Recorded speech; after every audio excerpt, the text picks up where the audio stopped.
तो बच्चों आज हम बात करेंगे असेसमेंट वर्कशीट नंबर 14 के बारे में, सब्जेक्ट साइंस क्लास 9 जो कि आपको 7 फरवरी को प्रोवाइड किया गया है।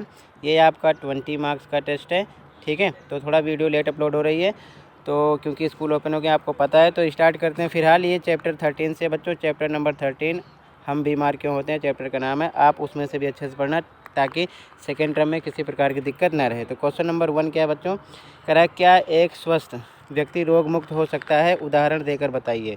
मतलब क्या एक स्वस्थ व्यक्ति रोग मुक्त हो सकता है, उदाहरण देकर बताइए। 2 नंबर का पहला क्वेश्चन है। तो आंसर 1 देखो, सबसे पहले आंसर नंबर 1। तो बच्चों आंसर नंबर 1 में लिखोगे स्वस्थ और रोग मुक्त सामान्य मनुष्यों की बुनियादी अवस्थाएं हैं। एक स्वस्थ व्यक्ति रोग मुक्त हो सकता है लेकिन रोग मुक्त व्यक्ति स्वस्थ नहीं हो सकता। उदाहरण रामू जो कि एक स्वस्थ व्यक्ति है जो शारीरिक, मानसिक और सामाजिक कार्य उचित प्रकार से कर सकता है, अतः वे रोग मुक्त है, ऐसा हम कह सकते हैं। ठीक है, क्लियर है।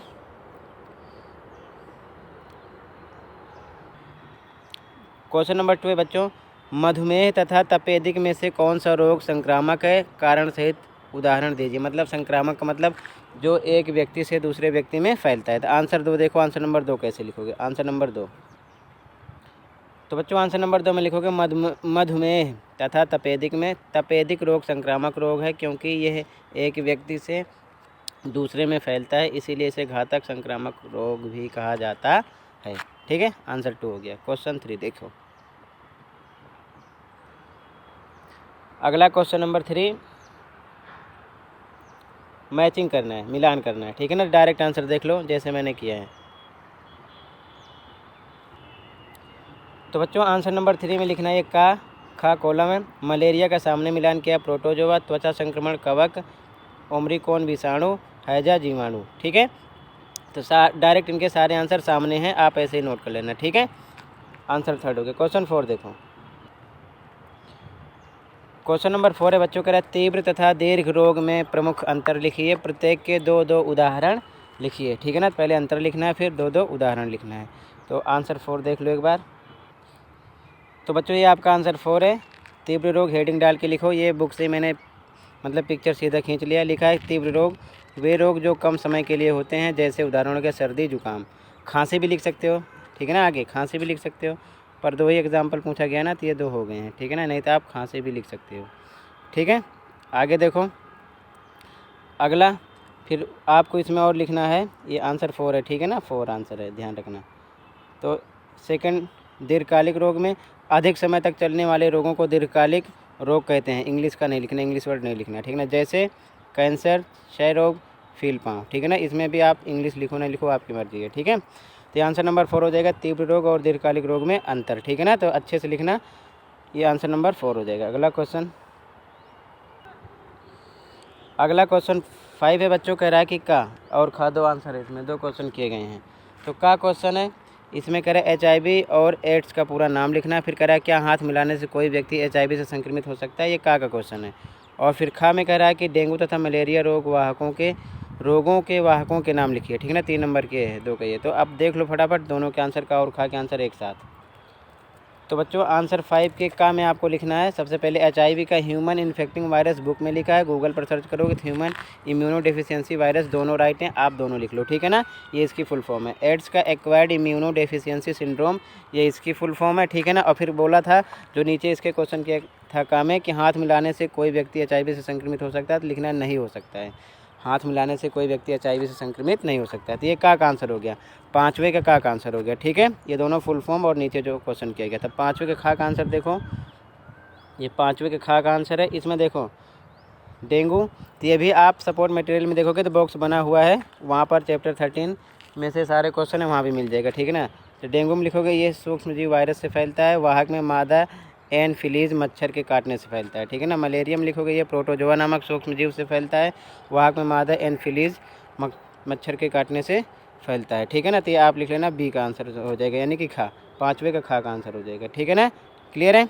अब अगला देखो, ठीक है, अगला देखो क्वेश्चन नंबर 6 है बच्चों। 6 में का खा गा 3 क्वेश्चन किए गए। का प्रतिरक्षा का प्रमुख सिद्धांत क्या है, खा क्या है, टीके किस प्रकार के प्रतिरोधक क्षमता बढ़ाते हैं, किस प्रकार से, एक उदाहरण से समझाइए, ठीक है। गाय, ऐसे 2 रोगों के नाम लिखो जिनसे बचाव के लिए बचपन में टीके लगाए जाते हैं। तो 6 में का, खा, गा तीनों का आंसर एक साथ देख लो। तो बच्चों 6 में आप का आंसर लिखोगे प्रतिरक्षा हेडिंग डाल के, किसी जीव के भीतर होने वाली उन जैविक प्रक्रियाओं का संग्रह जो रोग जनकों को पहचान कर उसे समाप्त कर जीवों की रोगों से की जाने वाली रक्षा को ही प्रतिरक्षा सिद्धांत कहते हैं। ठीक है ना, ये का आंसर हो गया। तो 6 में खा का आंसर, खा में आप लिखोगे टीके में एक अच्छे प्रकार की इम्यूनिटी होती है। इम्यूनिटी मतलब प्रतिरक्षा, ठीक है ना, जो रोगों को खत्म करने में मदद करती है। जैसे उदाहरण दे दो, डीपीटी का टीका कुकुर, खांसी और टिटनेस के लिए दिया जाता है। तो ये खा का आंसर हो गया। अब गा में देखो क्या लिखोगे, गा में कह रहे बचपन में कौन कौन से टीके, तो इसमें मैंने 3 लिख दिया, 2 ही लिखने, कोई 2 लिख लो। बीसीजी का टीका, डीपीटी का पहला टीका, हेपेटाइटिस बी का टीका। ठीक है, तो 3 लिख दिया, आपको 2 ही लिखना। तो ये गा का आंसर हो गया 6 का, ये 6 का खा और ये 6 का। तो आंसर 6 कंप्लीट है। ठीक है ना। अब क्वेश्चन नंबर 7 देखो, क्वेश्चन नंबर 7 देखते हैं। क्वेश्चन नंबर 7 है बच्चों और लास्ट क्वेश्चन है। ठीक है, कोविड-19 के किन्हीं 2 प्रकारों के नाम लिखिए, इससे बचने के 3 प्रमुख उपाय के बारे में विस्तार से लिखिए। 4 नंबर का क्वेश्चन है, लास्ट क्वेश्चन है और ये आंसर लिख लो। शाम तक आपको अगला असेसमेंट SST का, कल ये भी इसका भी आंसर अभी शाम तक प्रोवाइड हो जाएगा, फिर मैथ का भी। ठीक है, तो चैनल पर सब्सक्राइब भी कर सकते हो नए हो तो, ताकि आपको नोटिफिकेशन मिल जाए। तो आंसर नंबर 7 देख लो एक बार, आंसर नंबर 7। ठीक है बच्चों, तो आंसर नंबर 7 में कोविड-19 के प्रकार में नंबर 1, 2 ही पूछा है ना, लिखो ह्यूमन कोरोना वायरस, दूसरा सार्स कोरोना वायरस। ठीक है ना, प्रकार हो गया। फिर हेडिंग डालो कोरोना से बचने के उपाय। तो हेडिंग डालने के बाद में आपको इनमें से, ठीक है मैं पढ़ दे रहा हूँ अगर क्लियर नहीं दिख रहा हो। पहला है नंबर 1 पॉइंट लिख लो, अपनी व्यक्तिगत स्वच्छता पर ध्यान दें। दूसरा है साबुन से लगातार हाथ धोते रहें। तीसरा है छींकने और खांसने के दौरान अपना मुँह ढकें। चौथा है जब आपके हाथ गंदे दिखें तब अपने हाथों को साबुन और बहते पानी से धोएं या साफ पानी से धोएं, लिख सकते हो। ठीक है ना, तो ये मैंने स्क्रीनशॉट ऐसे लगा दी है। ठीक है, आप यहाँ से लिख लो, या अपने अलावा भी आपको बहुत पता है इसके बारे में, अलग से भी कोई और भी 2-4 लाइन लिख सकते हो। ठीक है, यहाँ समझ के लिख लेना। ठीक है, तो ये आपका आंसर नंबर कौन सा हो जाएगा 7। इसी के साथ आपकी ये असेसमेंट कंप्लीट हुई। वीडियो को लाइक कर सकते हो अगर अच्छा लगा है तो, चैनल को सब्सक्राइब कर लो ताकि अगले असेसमेंट की भी नोटिफिकेशन मिल जाए। मिलते हैं नेक्स्ट वीडियो में। Thank you for watching this video and take care.